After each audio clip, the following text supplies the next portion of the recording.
Social media activist సవీంద్రారెడ్డి case విషయంలో AP high court కీలకమైన విషయాలను చెప్పింది. ముఖ్యంగా ఈ కేసును సిబిఐ కోర్టుకు సిబిఐకి అప్పగిస్తూ ఏపీ హైకోర్టు అయితే సంచలనమైన తీర్పు చెప్పింది. ముఖ్యంగా ఈ నెల 13 లోపు ఏపీ దానికి సంబంధించిన అధికారులు అయితే దానికి సంబంధించి ఆ కేసుకు సంబంధించిన వివరాలను కోర్టు ముందు ఉంచాలని ఏసీబీకి అయితే ఆదేశాలు జారీ చేసింది.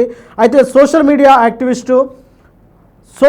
యాక్టివిస్టు సవీంద్రారెడ్డి అక్రమ అరెస్టు కేసు సిబిఐకి అప్పగిస్తూ ఏపీ హైకోర్టు ఆదేశాలు జారీ చేసింది. వచ్చే నెల 13 తేదీలోపు నివేదికను ఇవ్వాలని సిబిఐని ఆదేశించింది. అలాగే పోలీసులు కోర్టును తప్పుదోవ పట్టించారని సవీంద్ర తరపు లాయర్ అయితే వాదనలు వినిపించారు. రాత్రి 7 గంటలకు అరెస్టు చేశామని కోర్టు తెలిపారు. అయితే 6 గంటల 30 నిమిషాలకు అరెస్ట్ చేశారని నిందితులు చెబుతున్నారు. అయితే కన్ఫెషన్ రిపోర్ట్లో 7 గంటల 30 నిమిషాలకు అరెస్ట్ చేసినట్లు రాశారు. రిమాండ్ రిపోర్ట్లో మాత్రం 8 గంటల 30 నిమిషాలకు అరెస్ట్ చేసినట్లు నమోదు చేశారు. అలాగే ప్రతిపాడు పోలీసులు అరెస్ట్ చేసినట్లు కోర్టుకు తెలిపారు. లాలాపేట్ ఎన్హెచ్ శివప్రసాద్ అరెస్టు చేసినట్లు స్పష్టంగా ఉంది. రాత్రి 7 గంటలకు సవీంద్రారెడ్డి సతీమణి పిఎస్కు వచ్చినట్లు సీసీటీవీలో ఉంది. సవీంద్ర ఫోన్ సాయంత్రం 6 గంటల 21 నిమిషాలకు స్విచ్ ఆఫ్ చేసినట్లు స్పష్టంగా ఉంది. ఈ కేసులో నిజాలు బయటకు రావాలంటే సిబిఐ సుమోటోగా కేసును తీసుకోవాలని చెప్పేసి సవీంద్ర తరపు లాయర్ అయితే కోర్టును కోరారు. సవీంద్రారెడ్డిపై గంజాయి కేసు ఎలా పెట్టారు?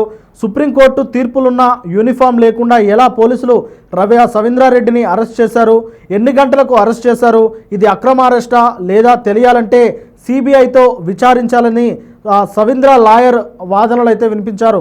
హైకోర్టు కీలక ఆదేశాలు జారీ చేస్తూ సిబిఐ అక్టోబర్ 13వ తేదీ కల్లా కేసుకు సంబంధించిన ప్రాథమిక నివేదికను కోర్టు ముందు ఉంచాలని ఆదేశాలు జారీ చేసింది.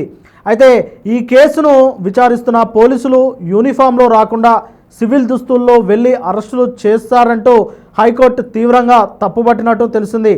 ఈ విషయంలో సాక్షాత్తు సుప్రీంకోర్టు తీర్పునే పట్టించుకోరా అని సూటిగా నిలదీసింది. ఇదెక్కడి సంస్కృతి అంటూ ప్రశ్నించింది. మఫ్టీలో వెళ్ళి సోషల్ మీడియా యాక్టివిస్టుల కుంచల సౌందర్యరెడ్డిని అరెస్ట్ చేయడాన్ని తీవ్రంగా ఆక్షేపించింది. అసలు పౌరులను అరెస్టు చేయడానికి మఫ్టీలో ఎందుకు వెళ్తున్నారని కోర్టు ఆగ్రహం వ్యక్తం చేసింది. సుప్రీంకోర్టు ఆదేశాలను అందరూ పాటించాల్సిందేనని స్పష్టం చేసింది. సుప్రీంకోర్టు ఆదేశాలంటే మీకు లెక్కలేవా? సుప్రీంకోర్టు ఆదేశాలు ఎవరికి వర్తించవని పోలీసులు ఎందుకు అనుకుంటున్నారని నిలదీసింది. అలాగే సవీంద్రారెడ్డి భార్య ఎవరైతే ఉన్నారో ఆమె సైతం ఈ నెల 22న సాయంత్రమే అరెస్టు చేశారంటూ 7 గంటల సమయంలో పిటిషనర్ తాడపల్లి పోలీసులకు ఫిర్యాదు చేసింది. అలాగే వీరు మాత్రం 7 గంటల 30 నిమిషాల నుంచి 8 గంటల 45 మధ్య అరెస్టు చేశామని ఎలా చెబుతారని ఆరోపణలు అయితే చేస్తూ ఉన్నది. దీనికి సంబంధించింది తాము తాడపల్లి పోలీస్ స్టేషన్ సీసీటీవీ ఫుటేజ్ను పరిశీలించామని నిర్ణయించినట్లు హైకోర్టు ప్రకటించింది. రాత్రి 8 గంటల 30 నిమిషాలకు సవీంద్రారెడ్డిని పోలీసులు అరెస్ట్ చేస్తే 7 గంటలకే ఫిర్యాదు చేసేందుకు తాడపల్లి పోలీస్ స్టేషన్కు ఆమె భార్య సవీంద్రారెడ్డి భార్య ఎందుకు వెళ్తారని కోర్టు ప్రశ్నించింది. మొత్తం మీద ఈ వివాదం అయితే ఇప్పుడు తాజాగా ఏపీలో కొత్త మలుపు తిరిగింది.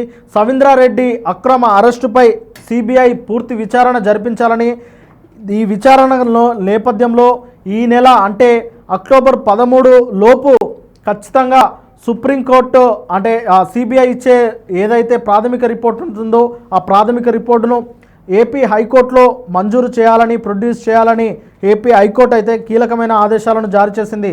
మరి ఎవరైతే సోషల్ మీడియా యాక్టివిస్ట్ సవీంద్రారెడ్డి అరెస్టు విషయంలో ఇలాంటి కీలక పరిణామాలను అయితే ఈ గత వారం రోజులుగా చూస్తూ ఉన్నాము.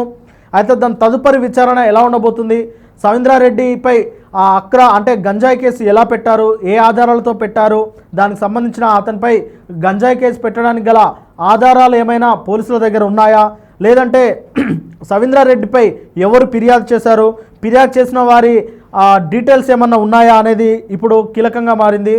మొత్తం మీద సవీంద్రారెడ్డి అక్రమ కేసునైతే సిబిఐ విచారించనుంది. ఇక సిబిఐ విచారణలో ఏం తేలుతుంది? ఎవరు దీని వెనకాల ఉన్నారు? ఎవరు అరెస్టులు చేపించారు? ఎవరు అతనిపై అక్రమ కేసులు పెట్టించారు అనేది తేలే అవకాశం అయితే కనిపిస్తూ ఉన్నది. చూడాలి సవీంద్రారెడ్డి మొత్తం మీద ఈ వ్యవహారంలో సిబిఐ ఎలాంటి నిజాలను నిగ్గు తేల్చబోతుంది. అక్టోబర్ 13న కోర్టు ముందు ఎలాంటి ఆధారాలను తీసుకురాబోతుందనేది చాలా ఉత్కంఠంగా మారింది.